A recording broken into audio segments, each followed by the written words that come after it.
So we've been in Japan for about a week. We've been staying with some friends, the Starkey family. It's a fellow that I know from the internet, his wife and their 2 children.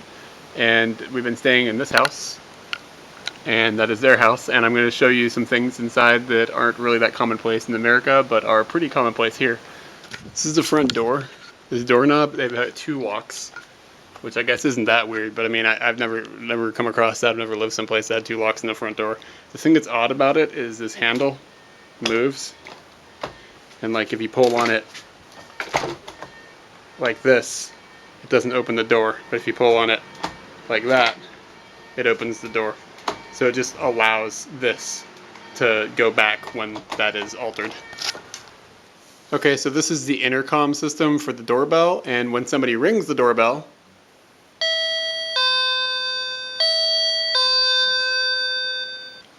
you can see them, and if you push this button, they can hear you. Hello? Hello.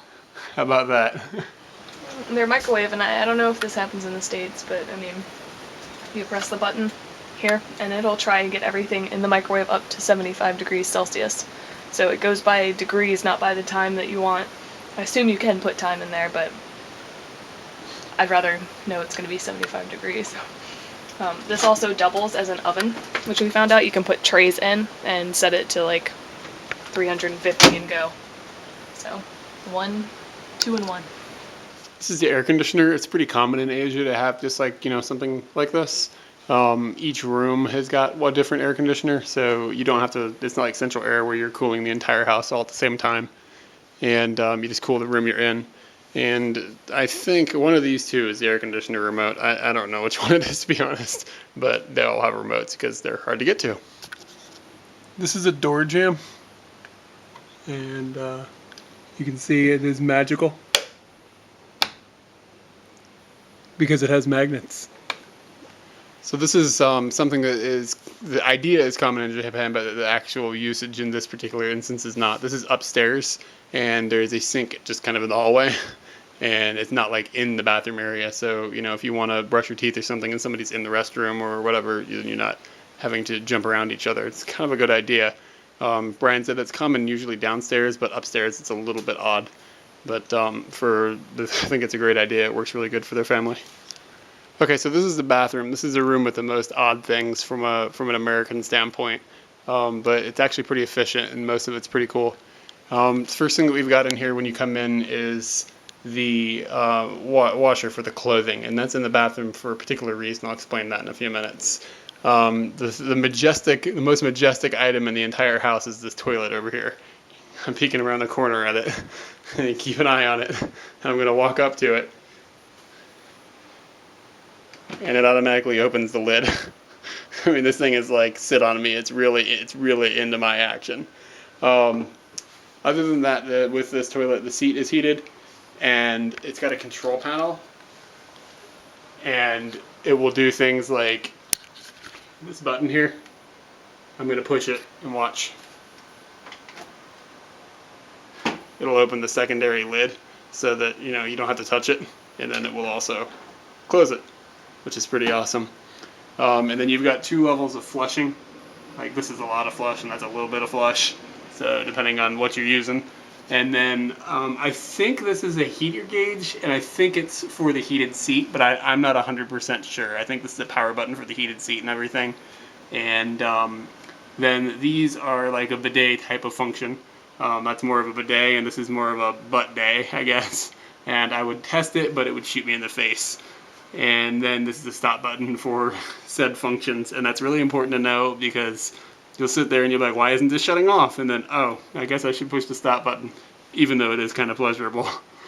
And let's see. Then there's this little sink for, for rinsing your hands or whatever. And then the shower situation, this entire room here is the shower. And that toilet just opened again. Anyways, the shower, this entire area is a shower. So what you do is you come in here and you close this glass door. And then what you'll do is you will take a shower and just clean yourself just like normal, just standing in this free room like this area. And if you want to take a bath, you fill the bathtub up. And this is the bathtub, and right now it's covered. But you'll fill the bathtub up and you'll get in, and it looks just like a regular bathtub. And then when you're done, you don't just like flush the water away. If somebody else in the family wants to take a bath, then they'll come in here. They'll put this back so no water gets in. They'll take a bath, get themselves clean, and then just get in the bathtub. So they're not wasting water over and over and over. It's a pretty good idea. The other interesting thing about the bathtub is it's got a control panel, and this is to set the temperature. So like if you left the water overnight and then in the morning you want to take a bath and it has the same water, you just turn this on, it heats it up to whatever temperature you have it set at. There's also one of these in the kitchen, so that if you're downstairs and you're like, oh, I want to go take a bath soon, you can start warming the water up, and then when you get up here, it's ready to go. And the two units act as an intercom system between each other, which works out really good for their family because the children will be up here and they'll need something, and they can just call the parents downstairs by just hitting a button, and then the parents can come up here and give them a hand with whatever it is they need. The final destination for the water with the bathtub, so once you're done using the water and it's like, you know, everybody's taking their bath or whatever and it's time to replace it, you'll open the bathtub top up, and then you'll come over here to the washing machine and you'll get this tube. And this tube hooks into the washing machine. You just drop it into the bath and then flip on, when you turn on the washing machine, the first rinse cycle, it pulls all the water out of the bathtub and then puts it in there. So it uses it even again. And then some sequential rinses that the machine will do are with clean water. But, I mean, you know, the first rinse just gets full of soap and just gets the grime out of the clothes, so who cares? It's a really good idea. And then also in here, when you're taking a shower, this is a really low sink. I mean, it's like a foot or two off the ground, maybe a foot and a half. And it's just for, you know, shaving your legs or putting, you know, washing your hands or whatever. I mean, like a little thing here. And then I thought this was pretty interesting too. This is a good way of dealing with like hair. It's kind of nasty. Sorry, Starkeys, didn't clean that before I showed it. But it's really cool because you don't have, like in the States in the shower, it gets like, you know, getting the hair out of the drain is a mess. So you just have this little bucket and then you just take it out and throw it away. And I think that's a much better way of dealing with that type of problem. And I don't know how this goes back on. There we go. And other than that, like I said, this whole room is waterproof, so you just spray it off and you're done. It's really easy to clean. And that's a pretty common thing in Asia.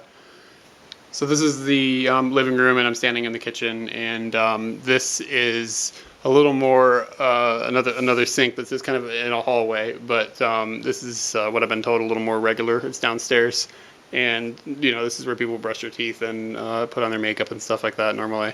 Again, it's cool that it's not in with the actual toilet, because if somebody's in there and you want to brush your teeth or wash your hands, then you have to wait, and I mean, that doesn't make any sense. So that's a pretty good feature. This toilet is a little bit different. It doesn't have an opening lid, but it does have this feature up top, and I'll show you what that does. The control panel, you know, bidet, and then this is water intensity, I think. And when you flush the toilet on this, I'll push this button and watch the handle. It actually moves the handle, and then when it refills the tank, water comes out. So you can just wash your hands right there with the same water that's going in to refill the toilet. And that's another way to save water, and it's pretty handy actually. It's better than having to go to a sink and turn on the knobs and everything. I kind of wish they do this in public places. All right, the windows in this house are pretty nice. So you've just got like a handle that's extra lock and everything, but you've just got a handle, and you can swing this open, and you can see there's no screen here. That's Japan. And then if you do want a screen there, because there are mosquitoes here, you get this cable. You do this, and it just kind of descends out of the window, like it rolls up. And now you have a screened window. And you can see it just rolls up into like a mechanism, kind of similar situation as to like a blind like this would. Also in Japan, they store their CDs and hamburgers. Ooh, Lion King. Lovely.